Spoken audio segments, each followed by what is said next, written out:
And also, you know, you do go crazy when you stop going to the gym. It takes about 48 hours of not training properly before you decide, nope, I've lost weight, I've lost muscle, I look absolutely terrible.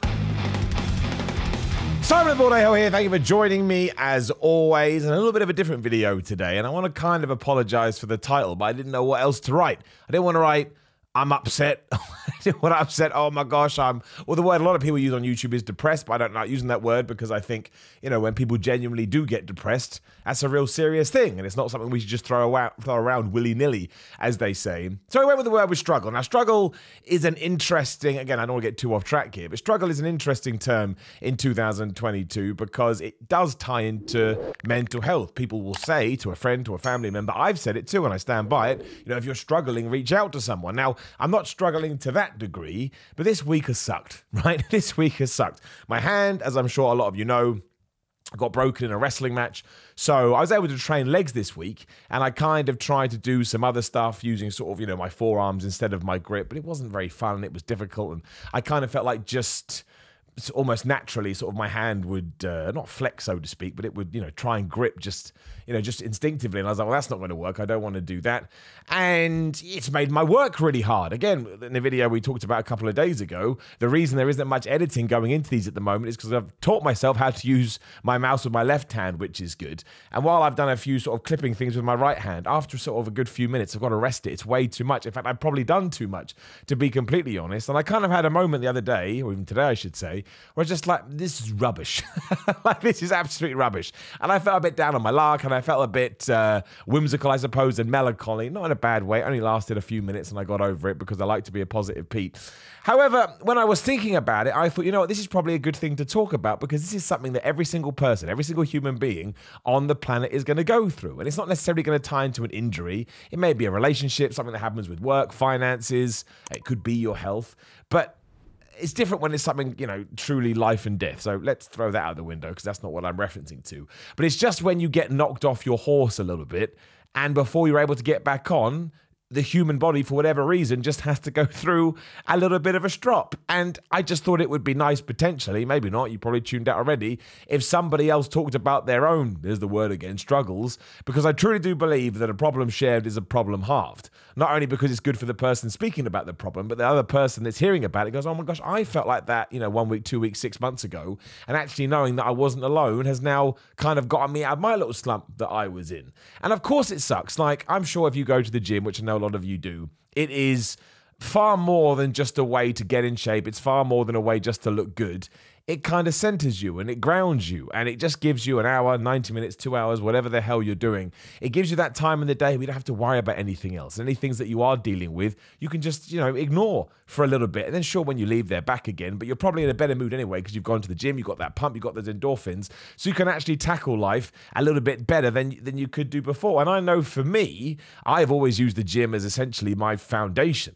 Like anything that I believe I've achieved in my time on this earth, I truly believe that kind of started in the gym, in the sense the gym taught me how to set small realistic goals and how to achieve them. And then one day when I was, 18, 19, 20, whatever it was, I thought, I wonder if I can apply this to real life. And you do. You go, oh my gosh, the same kind of things are working here. So, you know, it's been, I can't even think of anything more worthwhile that I could have found sort of when I was 16, 17 years old. And the cool thing about that is, as soon as I did start watching YouTube videos or reading magazines or, you know, hearing other people's testimonials, a lot of people have done that too. I mean, somebody that shouts about it a lot, given his huge Instagram and his huge platform, is The Rock. Like, The Rock is always, now I think The Rock sometimes goes too far with it. He's like, man, you got to do this. But still, he always talks about how that is where everything starts for him, where he will find time, even with his crazy busy schedule, in order to work out, in order to train, in order to lift weights, because again, that's just where he calms down and it gives him that impetus to go again. So when all of a sudden that's taken away from you, I tried to, well, I'm still going to try and do what I can because it's only my hand and there's other things that you can do.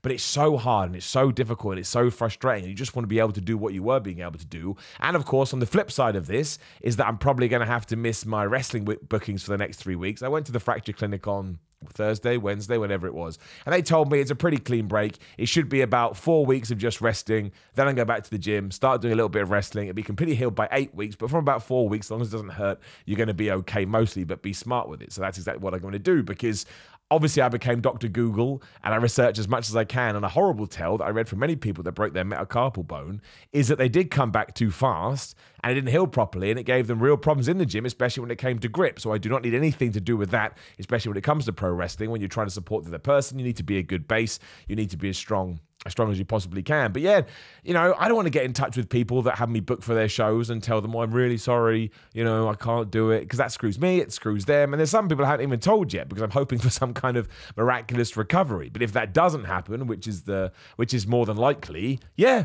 I'm going to have to get in touch and I'm going to have to pull out. And this is like anything in life. 50%, more than that. 95% of them, 99% of them will be lovely. They'll understand. They would have gone through similar things in their own lives. But there'll be that 1% that will be offended. How dare you? How dare you? Like, do you think I wanted to break my hand? Do you think I woke up on Saturday and went, man, I'm going to smash my hand, so I haven't got to do that guy's show? Of course not. But this is just the things that we have to deal with. And also, you do go crazy when you stop going to the gym. It takes about 48 hours of not training properly before you decide, nope, I've lost weight, I've lost muscle, I look absolutely terrible. And then you start to cry into your Frosties that you started to eat. You start, screw my diet. Isn't that weird? As soon as you can't train properly or do whatever, you're like, it's going to be crap, even though it should be the other way around, because obviously you're not burning off enough calories. Now, well, the same calories. Now, I'm still doing my cardio in the morning. I like to do an hour of steady state cardio before I do anything with my day. I do it fasted. Do you need to do it fasted? No, absolutely not. I'm going to say that until the day that I die, because of course I'm a cross trainer. So they say it's good to sort of hold your hand up in the air, obviously when it comes to swelling and blood flow, etc. So I look like an idiot. I just do a cross train with hand in the air, but at least it's something I can do, and it still makes me feel like I'm heading in the right direction. But yeah, in no way is this it's how I would want to live my life. It is horrible and it does suck.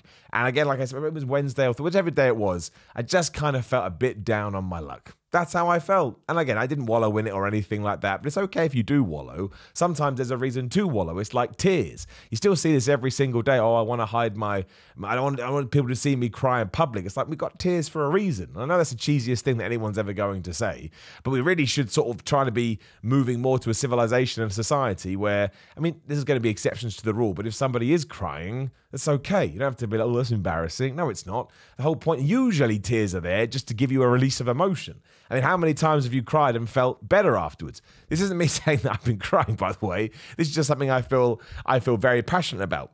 And I think that ties into sort of wallowing too. You don't want to wallow too long because it can become a routine and you'll lose sight of the bigger picture. But if you do need a couple of days, even if it is just to cheat on your diet and eat a bunch of chocolate, that's what you should do. As long as on the third day, you take account of this and you hold yourself responsible, you go back to your healthy diet, you stop eating a bunch of calories that's not going to be good for you to begin with, and you try and sort the problem. Because, going back to the start of the video, that's when you can get depressed, when you're kind of having all of these negative days. Because negativity does breed... well, it breeds bad vibes. Like there's somebody, I'm not going to mention the name, so I don't want to do that, but there's somebody who does a similar thing to what I do. And I noticed the other day they said something how they're kind of struggling at the moment and they don't have the same kind of energy as usual. And I find their YouTube content quite negative. And I was like, I don't want to say anything because it's none of my business. And I hope they're okay. But I was a little bit like, dude, you maybe should be creating like this negative vortex in your brain where because you're feeding it with bad thoughts over and over and over again. When you're trying to, live your real life, you've absolutely screwed it up. I suppose it's like method acting. It's not something I've ever done. But you hear a lot of people say when they're method acting, they struggle to break out of it because they've done the same thing over and over and their brain has adapted to suit, because the brain is a pretty powerful thing. Like it's a pretty incredible thing. It's an asshole because, again, when my brain stops working out, it tells me eat all the calories. You're like, why would you do this? Why can't we go the other way around? But c'est la vie. So that's the point. Is it going to affect my day? No. Am I going to go out this weekend and make sure I do all the things I can do? Of course I can. I did legs today. It was a weird leg session, but I did it all the same because you shouldn't let these things stop you, and you should be tenacious and you should be determined and you should be disciplined and you should have that will to win. But if it's better just to have some time off from that, you should do that as well. It doesn't make you a bad person. It doesn't make you less of a human or anything like that. We don't get a long time on this planet, but we still get a decent amount of few days. So if you need to take some of them just for you and just to figure out what's going on and maybe even to accept it, that's what you should do. Because 9 times out of 10 too, the reason we can't move on from things is because we don't accept them, because we haven't given ourselves time to accept them. So you take your 24 hours, your 48 hours, whatever it may be, you let your brain do all these crazy thoughts where you actually can't come up with an answer and you can't come up with a path. But once you've been allowed to sort of go through all those puzzle pieces, eventually you will be on the other side. And hey, it's just a hand injury. It could have been worse. I could have broken my neck. I could have shattered my bone. It could have spiraled and I may have needed surgery. All it is 4 weeks. I'm recording this on a Friday. So tomorrow will be 1 week, 3 weeks to go. So sort of early May, I'll be back to it. And when you are there, it's almost like it didn't happen. It just becomes a story. To when you go to a party or go to some kind of shindig. Someone goes, oh, you ever broken anything? Used to be no. Now I have to be, I broke my hand. So I'll enter the break my hand club, but that's fine. It's cool. Maybe when I'm a 70, 80, 90-year-old man and someone says, oh, you broke anything? I said, yeah, I broke my hand wrestling. They'd be like, wow. And I've got the footage of it too. So we can sit down over some lemon cake and we can watch it. And maybe I'll be the cool granddad or maybe I'll just be a giant dick. Now, please do like the video, share the video and subscribe to the bell ding ding. So you know other videos going live, definitely click that bell. Something's going wrong. People keep mentioning saying, oh, I didn't know your videos had gone live, which terrifies me. Also click the YouTube video on the screen because it helps the YouTube algorithm. And that's what life is all about. GorillaMind.com/Simon. You go to Simon and get 10% off. These are fitness supplements I use, and they're ones I recommend. Do you have to believe me? No, but I think they're very good. In Grade 2 Sets Power 13 Cookbook. On Instagram and Twitter at Simon316. Patreon.com/Simon316. Simon.bigcartel.com for merch. I'm on Cameo. Thank you to everyone that signed up for that. It's always appreciated. If you need any of that again, go down into that description. There'll be a bunch of links and a bunch of information, but thank you for your time. Remember, it's okay to be sad. Sounds like some kind of kids' TV show. See you soon.